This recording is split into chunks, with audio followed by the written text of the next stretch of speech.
ഒരിടത്തൊരിടത്ത് ചന്ദ്രകൻ എന്നു പേരുള്ള ഒരു കുറുക്കനുണ്ടായിരുന്നു. കക്ഷിക്ക് ഭയങ്കര വിശപ്പുള്ളൊരു ദിവസമായിരുന്നു അത്. ഭക്ഷണം തേടി നടന്ന് ഒടുവിൽ അവനൊരു ഗ്രാമത്തിലെത്തി. പക്ഷേ ഗ്രാമത്തിലെ പട്ടികൾക്ക് കുറുക്കനെ കണ്ടപ്പോൾ ഒട്ടും ഇഷ്ടപ്പെട്ടില്ല. അവറ്റകൾ കുരച്ചുകൊണ്ട് കുറുക്കന്റെ പുറകേ ഓടി. പേടിച്ചുപോയ നമ്മുടെ ചന്ദ്രകൻ ജീവനും കൊണ്ട് ഓടി ഒരലക്കുകാരന്റെ വീടിന്റെ മുറ്റത്തെത്തി. അവിടെ വസ്ത്രങ്ങൾക്ക് നിറം കൊടുക്കാൻ വച്ചിരുന്ന ഒരു വലിയ നീലച്ചായം നിറഞ്ഞ പാത്രമുണ്ടായിരുന്നു. ഇതിലൊളിക്കാം എന്ന് കരുതി കുറുക്കൻ അതിലേക്ക് എടുത്തുചാടി. കുറച്ചു കഴിഞ്ഞ് പട്ടികൾ പോയപ്പോൾ കുറുക്കൻ പുറത്തിറങ്ങി. അപ്പോഴല്ലേ തമാശ, കുറുക്കൻ ആകെ നീല നിറമായിരിക്കുന്നു. കാൽ നഖം മുതൽ വാലറ്റം വരെ നല്ല തിളങ്ങുന്ന നീല നിറം. അവൻ കാട്ടിലേക്ക് തിരിച്ചു ചെന്നപ്പോൾ മൃഗങ്ങളെല്ലാം ഞെട്ടിപ്പോയി. ഇതെന്ത് വിചിത്ര മൃഗമാണ്, ഇതിനു മുൻപ് കണ്ടിട്ടില്ലല്ലോ എന്നു പറഞ്ഞ് സിംഹവും പുലിയും പോലും പേടിച്ചു മാറി നിന്നു.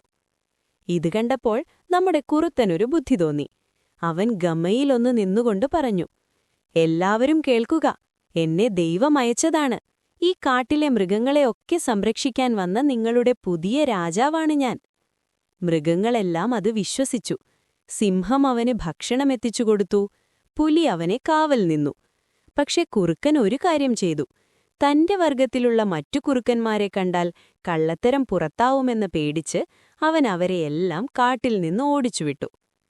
അങ്ങനെ നീലക്കുറുക്കൻ രാജാവായി സുഖമായി വാഴുന്ന കാലം ഒരു ദിവസം രാത്രി നിലാവുള്ള സമയത്ത് ദൂരെ നിന്ന് ഒരു കൂട്ടം കുറുക്കന്മാർ ഊ ഊ എന്ന് ഓരിയിടാൻ തുടങ്ങി.